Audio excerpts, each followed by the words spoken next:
तो इसलिए पढ़ाई कितनी जरूरी है कि आज तुम्हारे पिता रामलाल को जो जमीन में आज भी बैठ जाते हैं उनको उठाकर कुर्सी पर बिठाए, पूरे भारत में नहीं पूरे विश्व में उनका नाम पहुंचाए, लोग उनसे मिलने आए। तो तुम्हें पढ़ना होगा, तुम्हें पढ़ना होगा। ऐसी बहुत सारी कहानियां हैं, न जाने कितनी कहानियां हैं, न जाने कितनी वाक़यात है कि जिनको बताया जाए कि लोगों ने कहां से कहां खुद को पहुंचा दिया केवल एजुकेशन के दम पर।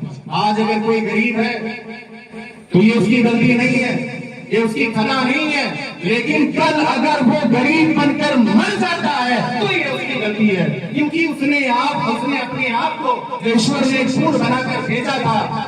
उसने अपने आप को संजोया नहीं, अपने आप को निखारा नहीं, अपने आप को संघर्षों की लौ में तपाया नहीं। जैसा फूल था वैसा छोड़ दिया और वो फूल मुरझा गया।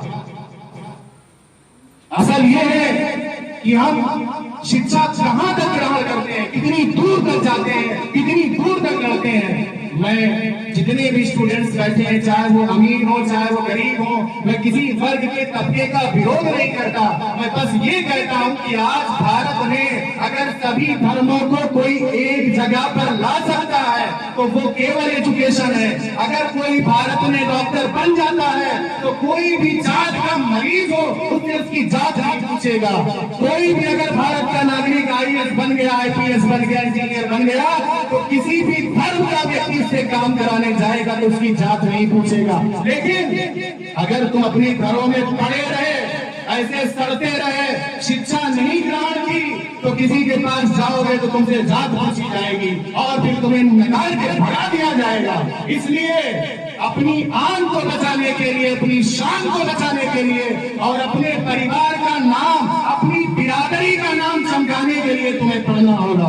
एक बार सारे लड़के हमारे साथ खड़े हो जाएं और जो मैं कहूंगा अपने स्थान पर खड़े होंगे उसको वो दोहराएंगे साथ में। सभी लड़के खड़े हो जाएं, मेरे साथ में बोलना